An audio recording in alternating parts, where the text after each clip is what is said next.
출애굽기 23장 14절 말씀부터 19절까지 오늘 본문에 있는 말씀들을 보면 하나님께서 이스라엘 백성들에게 매년 꼭 지켜야 할 세 가지의 절기를 명령하고 계시는 것을 볼 수가 있습니다. 15절에 있는 말씀을 보면 무교병의 절기를 지켜라. 무교절을 얘기하지요. 이스라엘 유대력으로 1월 14일 저녁은 유월절입니다. 유월절이 뭡니까? 이집트에서 종살이하던 이스라엘 백성들을 하나님이 해방시켜 주셨어요. 너희들 힘과 지혜로 안 됐는데 하나님이 해방시켜 주셨다는 거예요. 해방시켜 주신 하나님 앞에 감사하는 것이 유월절이고, 유월절이 지난 그 다음 날부터 시작해서 일주일 동안을 무교절로, 무교병의 절기로 지키라고 하나님께서 지금 말씀하고 있습니다. 그 다음에는 맥주제를 지키라. 16절 말씀에 보니까 맥주제를 지키라 라고 얘기하셨어요. 무교절을 지난 안식일 날, 무교절을 지나고 안식일이 오면 안식일 그 다음 날부터 시작해서 50일째 되는 날을 맥주절이라고 얘기합니다. 그때쯤 돼서 보리나 밀을 추수하고 밭에서 난 작물들을 첫 번째로 하나님 앞에 드리는 그런 절기가 맥주절이에요. 신약 성경에는 이 맥주절에 어떤 일이 일어났습니까? 성령 강림 사건이 일어났잖아요. 그 다음에 세 번째 하나님이 지켜야 할 절기를 말씀을 하셨어요. 마지막으로 수장절을 지켜라. 수장절을 장막절이다 이렇게도 얘기하기도 하잖아요. 출애굽기에서는 수장절이라고 말씀하지만은 번역을 하는데 어떨 때는 이제 수장절이라고 번역도 하고 장막절이라고 그렇게 번역도 합니다. 그런데 레위기나 신명기에서는 초막절이라고 그렇게 또 번역을 했어요. 또 다 같은 말씀이지요. 이 절기, 수장절 절기는 1년을 마무리하는 연말에 모든 수확물을 거둔 후에 한 해를 지켜주신 하나님 감사합니다. 그래서 일주일 동안 축제로 드리는 그런 절기가 수장절이에요. 요즘으로 말하면, 우리로 말하면 추수감사절이 이 수장절에 해당하는 그런 절기입니다. 특별히 오늘날 우리들이 드리는 추수감사절은 구약의 이 수장절을 지키라는 말씀을 근거로 해서 영국의 청교도들이 1620년 제임스 1세 시대 때에 박해를 피해서 신대륙으로 미국으로 건너가서 1621년 그 다음에 정착지에서 농사를 짓고 가을에 추수를 마치고 하나님께 감사 예배를 드린 것이 추수감사절의 유래가 되기도 합니다. 특별히 우리나라도 미국 선교사들이 우리나라에 처음 와서 복음을 전했기 때문에 오래전부터 이 전통을 이어받아서 미국에서는 11월 넷째 주 목요일부터 4일 동안 목, 금, 토, 주일 이렇게 4일 동안 추수감사절로 저들이 지키지만 우리나라는 11월 셋째 주일을 대부분의 교회들이 추수감사절로 그렇게 지키고 있습니다.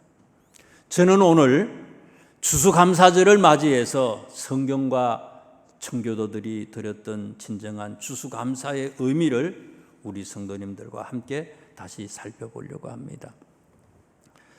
먼저 오늘 성경 본문 말씀에 보면 수장제를 지키라라고 말씀하셨는데 이 수장제를 지키라라고 하실 때가 언제였느냐라고 하는 것을 한번 살펴볼 수가 있어요.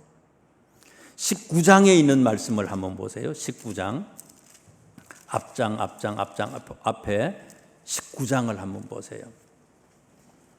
19장에 보시면 이스라엘 자손이 애굽 땅을 떠난 지 3개월이 되던 날 그들이 시내 광야에 이르렀다. 이스라엘 백성들이 출애굽을 해서 3달이 됐어요. 3달이 됐을 때에 시내 광야에 그들이 장막을 쳤고, 그때에 하나님이 모세한테 시내산으로 부르잖아요. 뭐 때문에 불렀어요? 십계명을 주기 위해서 모세를 시내산으로 불렀어요.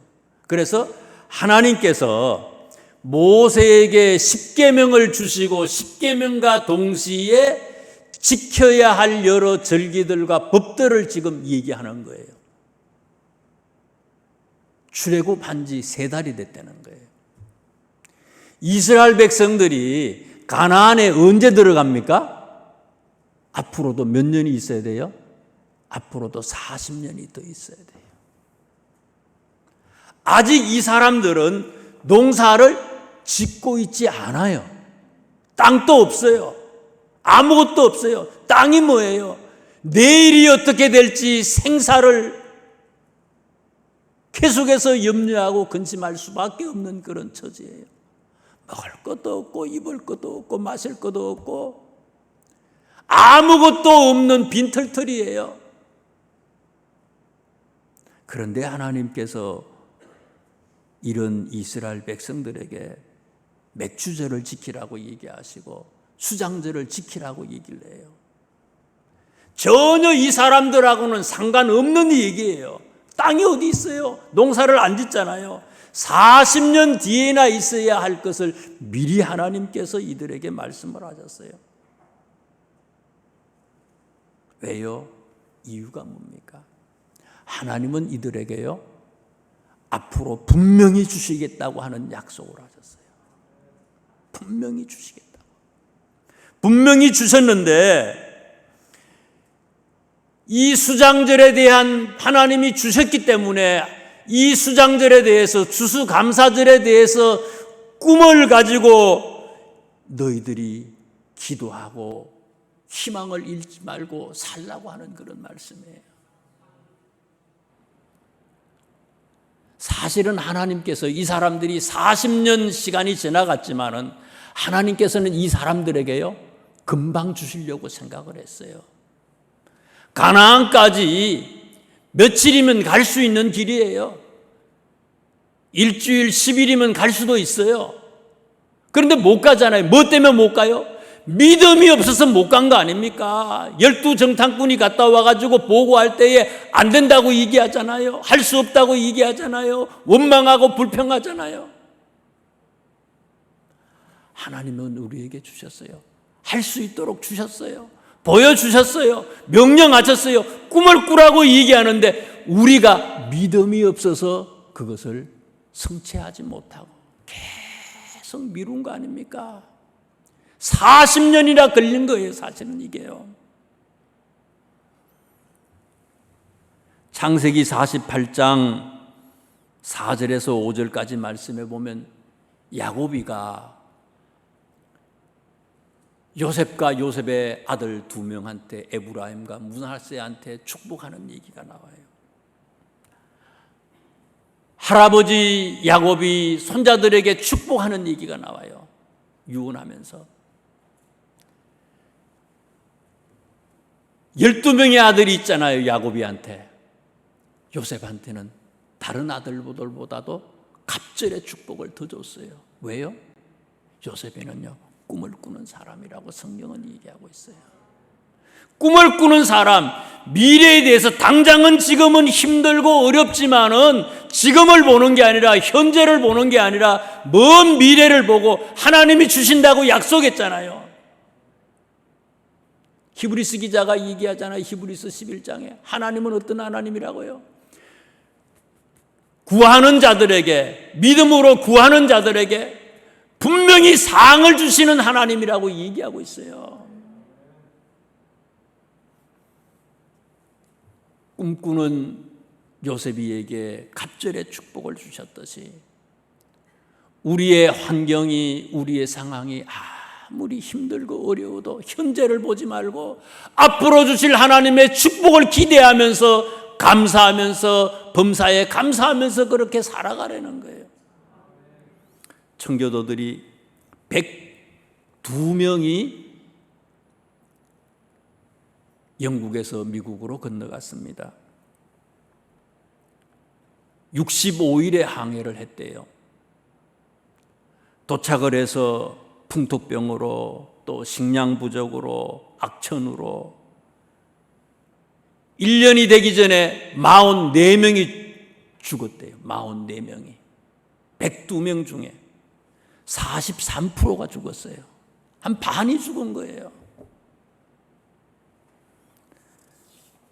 많은 사람들이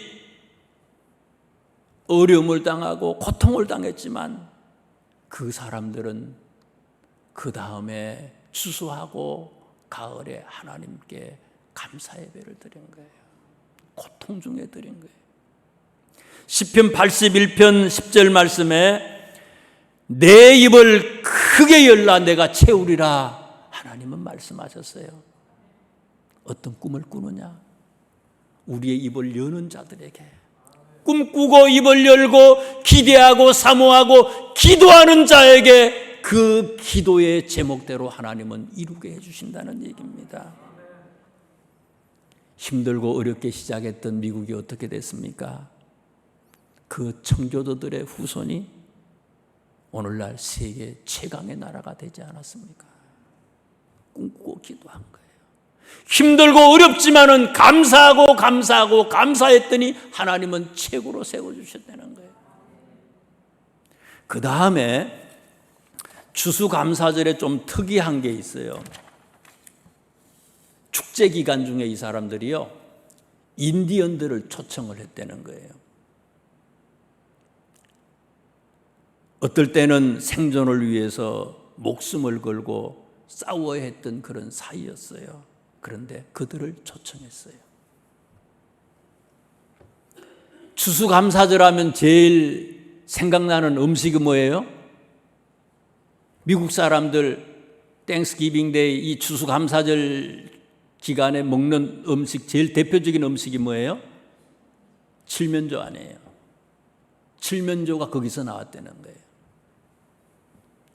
인디언을 초청을 했는데 그 인디언 중에 어떤 사람이 그냥 가면 뭐 하잖아요. 그러니까 이 사람들도요, 선물을 가져갔대요.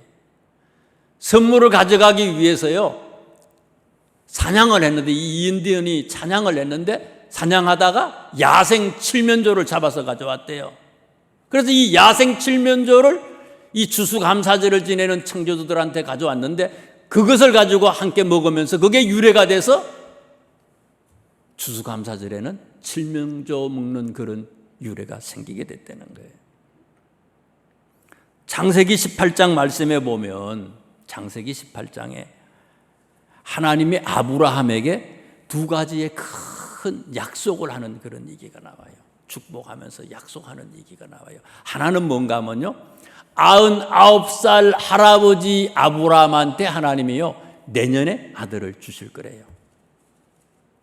75때부터 시작해서 계속 준다 하셨는데 정확한 날짜는 얘기 안 했는데 이제 창세기 18장에는 내년에 이맘때 돼서 네가 아들을 낳으리라 하나님은 축복했어요. 또 하나는요, 하나님이 천사 2명하고 지금 어디를 가고 있어요? 18장에 보면요, 소돔 고모라 성을 향해서 가고 있어요. 제약의 도시, 그 도시를 멸한다는 거예요. 그런데 그 도시에 누가 있습니까? 조카가 있잖아요. 롯이 있잖아요. 그래서 하나님 앞에 계속 간구하는 거예요. 하나님, 의인이 50명이 있어도 그 성을 멸하겠습니까? 45명이 있어도요, 40명이 있어도요, 30명, 20명, 10명까지 의인 10명이 있으면 그 성을 멸하지 않겠다고 하나님이 약속해 주셨어요. 그 18장 말씀에 보면요, 하나님이 이렇게 두 가지 큰 축복의 약속을 아브라함과 하고 하는데 어떻게 해서 하나님과 천사들을 아브라함이 만납니까? 18장 말씀에 보면은요, 하나님으로 본 게 아니었다고 그래서 지나가는 길손을 만난 거예요. 사람으로 만났어요. 사람으로 만났는데 사람으로 알고 사람으로 모셔들어서 자기 집에 모셔들어서 잘 급진히 대접하는데 나중에 보니까 그분들이 하나님과 천사였다는 거거든요. 근데 길손 세 사람을 극진히 대접하는 모습을 창세기 18장에 보니까 이렇게 나와요. 날이 뜨거울 때에라고 얘기했어요. 날이 뜨거울 때에, 아주 햇빛이 쨍쨍 내릴 때는 때예요. 어떻게 보면 40도가 넘어갈지도 모르겠어요. 우리 지난번에 터키 갔을 때 봐요. 얼마나 더워요. 평균 매일 40도가 넘었어요. 매일 40도가 넘었어. 먹을 수도 없어. 얼마나 불편한지 몰라. 힘들고 어려워. 그런데 날이 뜨거울 때에 이 길손들을 자기 집으로 모셔들었어요. 내 몸 하나도 얼마나 피곤하고 힘들어요. 그런데 그 힘들고 어려운 그 시간에 길손들을 자기 집으로 모셔드린 거예요. 물어보고 데리고 와야지. 안 그러면 쫓겨나지 뭐예요. 큰일 나지. 안 그래요? 큰일 나죠. 그런데 그냥 모시고 온 거예요. 세 사람을. 그리고는 성경에 보면 5절 말씀이 18장 5절 말씀에 보면요, 아브라함이 뭐라고 뭐라고 이 사람들한테 얘기하는가 하면요, 당신의 종에게 오셨나이다 이렇게 얘기를 해요. 당신의 종한테 오셨습니다. 그러니까 아브라함은 누구래? 자기가 아브라함이 종이고 그 지나가는 알지도 못하는 그 사람을 누구로 모셨다고요? 주인으로 모셨다는 거예요. 이게 가능하겠어요? 그러는 발을 4절에는 보면 18장 4절에 보면요, 발을 씻으시고 나무 아래에 씻어서 그러는데 발을 씻으시고 자기가 종이고 길손들이 주인이라면 시켜줬을 것 같아요. 제 생각에. 안 그렇겠어요? 아브라함이. 그리고 고운 가루 3스아를 가지고 와서 떡을 했다고 그랬어요. 오늘 추수감사절이라고 교회에서 떡을 하셨다 그러더라고요. 여성교회에서 떡을 하셨다 그러는데 얼마나 했는지 모르겠어요. 몇만 하셨어요? 그런데 이 한 스아가 얼마인가 하면 7리터 정도 돼요. 약. 세 스아 같으면 3, 7은 20, 약 한 20리터 정도 된다고 생각해 보세요. 떡을 20리터를 몇 사람을 위해서요? 길손 3사람을 위해서 떡을 20리터를 한 거예요. 거기다가 또 보세요. 좋은 송아지를 잡았대. 좋은 송아지. 좋은 송아지를 잡았다. 여러분, 송아지 잡으려면은 곧 죽게 될 놈을 잡지 왜 송아지를 왜 잡아요? 좋은 송아지를 잡았대. 먹기 좋은 거 있잖아요. 비싼 소, 1년 미만의 소가 비싸대잖아요. 좋은 걸 잡았어요. 3사람을 위해서요. 닭 1마리, 닭 2마리, 닭을 잡아도 되는데 양 1마리 잡아도 아주 크지요. 그런데 3사람을 위해서 소를 잡았어요. 거기다가 성경에 보면은요,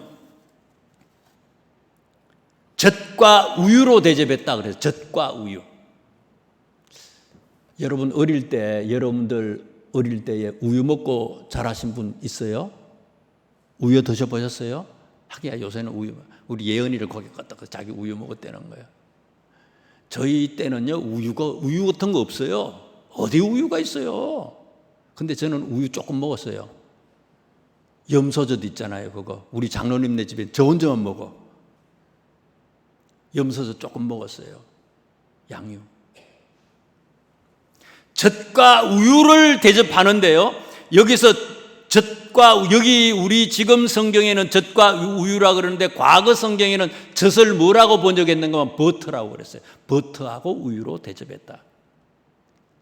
치즈 같은 거, 이런 우유에서 나오는 그런 그 음식 만든 거 있잖아요. 그런 걸로 대접을 했다는 거예요. 그러니까 고급으로 대접을 한 거예요.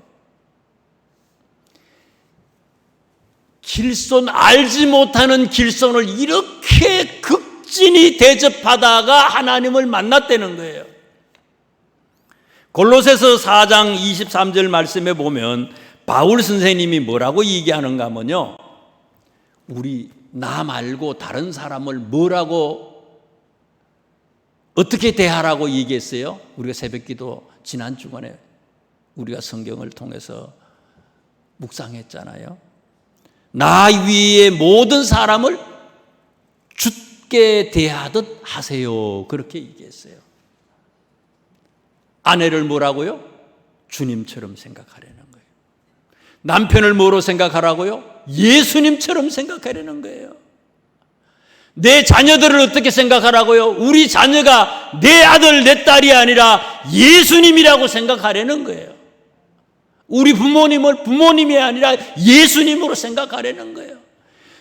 우리 회사에 나를 괴롭히는 과장님, 부장님을 뭐라고 생각한다고요? 원수로 생각하지 말고 예수님으로 생각하라는 거예요. 이거를요. 죽게 하듯 하라.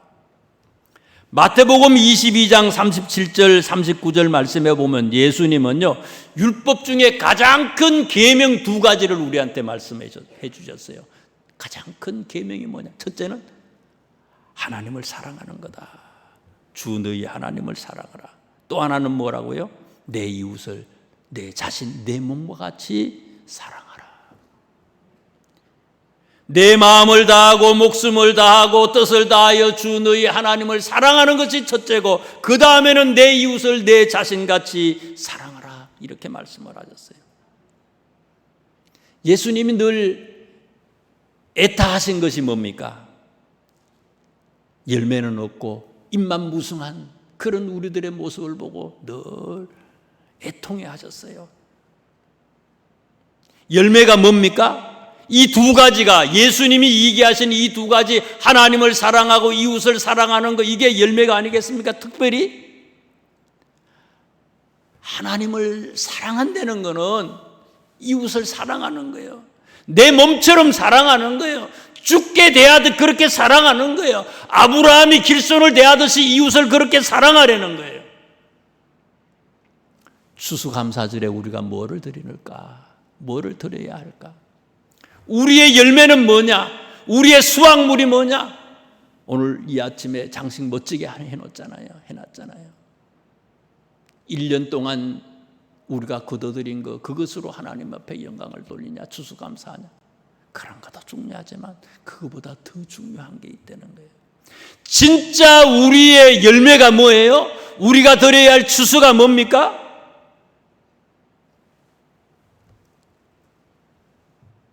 우리 자신, 성장한 우리 자신이라는 거예요.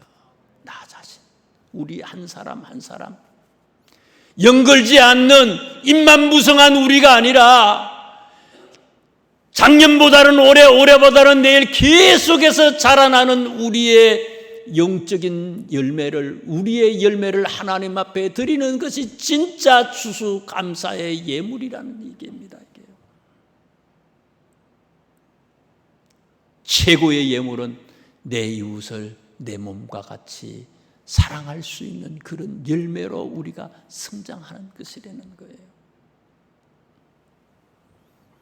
아브라함이 지나가는 길손을 하나님으로 섬겼듯이 청교도들이 서로 대립했던 인디언을 추수감사절에 초청한 것처럼 우리도 이 감사절을 맞이해서 이웃을, 우리 주변의 사람을 주님으로 섬기고 모실 수 있는 그런 사람으로 열매 맺을 수 있길 주님의 이름으로 축원합니다. 마지막으로 청교도들이 제일 먼저 도착해서요, 겨울에 도착했거든요. 도착해서 또 사료에 따라서 출발한 날짜나 출발한 인원이나 항해 기간이 조금씩 달라요. 문헌에 따라서 조금씩 다른데, 아무튼 그 사람들이 도착한 것이 겨울에서 12월 달에 도착했다, 1월 달에 도착했다, 각각 다르지만은 도착해서 제일 먼저 그들이 한 것에 대해서는 이구동성으로 똑같아요. 자기들 집을 지은 게 아니고 학교를 지은 것도 아니고요. 그 사람들은 교회를 제일 먼저 건축했대요. 교회가 뭡니까? 하나님을 예배하는 곳이 아닙니까? 믿는 자들에게 믿음을 주고 꿈을 주고 예수 안에서의 진정한 자유를 만끽할 수 있는 것을 누리고 그것을 교육하는 장소가 교회 아닙니까? 이스라엘 백성들이 바벨론으로 포로로 잡혀갔어요. 잡혀가서 그 사람들이 생각하기를요, 왜 우리가 하나님의 백성들이 선민들인데 우리가 저 이방인들에게 이렇게 잡혀서 포로 생활을 하느냐? 하나님을 잊어버려서 그렇다. 제대로 신앙생활하지 않아서 그렇다. 그래서 이 사람들이요, 교회 가서 성전이 없기 때문에 성전에 가서 예배할 수는 없지만은 자기들이 있는 곳곳마다 회당을 만들었어요. 시나고그라고 하는 회당을 만들었어요.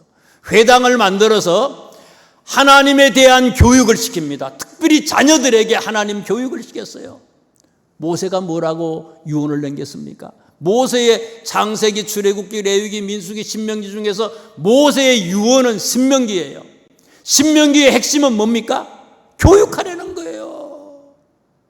이스라엘 백성들이 가나안 땅으로 가는데 출애굽했던 대부분의 사람들이 여호수아와 갈렙을 제외한 모든 사람들이 다 광야에서 죽잖아요. 가나안에 들어가질 못해. 하나님은 저들에게 꿈을 주고 희망을 주지만 가지를 못해, 들어가질 못하고 다 죽잖아요. 모세가 이스라엘 백성들에게 유언으로 신명기를 기록한 거예요. 하나님의 말씀을 어릴 때부터 교육시키려는 거예요. 나이 든 사람들한테 아무리 하나님 말씀을 전해도 이게 안 들어진다는 거예요. 말을 안 듣는다는 거예요. 아멘 하다가도요, 자기 마음대로 그냥 해버린다는 거예요. 그러니까 이 신명기 6장, 특별히 6장에 나오는 그 쉐마, 이스라엘아 들으라라고 하는 말이 쉐마 아닙니까? 어릴 때부터 가르치려는 거예요. 앉아있든지 서서있든지 누워있든지 길을 가든지 어디에 있든지 간에 어린아이들에게 하나님의 말씀을 교육시키려는 거예요. 그게 신명기예요. 말씀에 순종하는 자에게는 하나님께서 떡반죽 그릇까지도 축복해 주시지만은 순종하는 자, 하지 않는 자들에게는 하나님께서 벌에 벌을 더해 주신다는 거예요. 그래서 포로로 잡혀갔던 이스라엘 백성들이 바벨론에서 회당을 만드는 거예요. 곳곳마다 회당을 만들었어요. 그래서 그 회당에서 하나님의 교육을 시킨 거예요. 아이들에게 하나님을 전한 거예요. 어떻게 하는 것이 제대로 믿는 것이고 하나님은 어떤 분이고 우리가 어떻게 살아야 되는 것이고.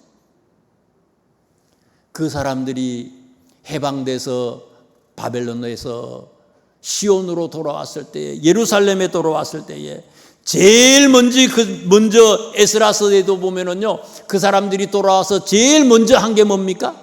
그 사람들도 성전을 먼저 건축한 거예요. 그랬던 것처럼 이 청교도들은 도착해서 하나님의 성전을 제일 먼저 건축을 했어요. 오늘날 세계는 코로나로 인해서 2년 가까이 예배가 무너졌어요. 교회가 무너진 거예요. 추수감사절을 계기로 해서 무너진 교회, 무너진 이 예배를 다시 세우고 일으키는, 제대로 하나님을 교육하는 귀한 기회가 되는 것이 진짜 추수감사절에 예배를 드리는 것이라는 얘기입니다. 출애굽기 40장 38절, 출애굽기 제일 마지막 장 마지막 절 말씀에 보면 무슨 얘기를 하는가 하면요, 낮에는 여호와의 구름이 성막 위에 있고 밤에는 불이 그 구름 가운데 있음을 이스라엘의 온 족속이 그 모든 행진하는 길에서, 그들의 모든 행진하는 길에서 그들의 눈으로 보았더라. 출애굽기 40장은요 성전을 봉헌하는 얘기예요. 성막을 봉헌하는 얘기거든요. 교회가 교회되니까, 예배가 예배되니까, 예배가 회복이 되고 교회가 세워지니까 하나님이 이스라엘 백성들에게 낮에는 구름 기둥으로 밤에는 불 기둥으로 저들을 축복하시고 인도해 주셨다는 거예요. 무너진 예배가 회복돼서 주일 예배가 회복이 되고, 수요일 기도회가 회복이 되고, 새벽 기도회가 회복이 되고, 회복이 돼서 하나님 앞에 바로 설 때에 우리 앞에도 하나님은 불기둥과 구름기둥으로 우리의 앞길을 예비해 주실 줄로 믿습니다. 기도드리겠습니다. 우리를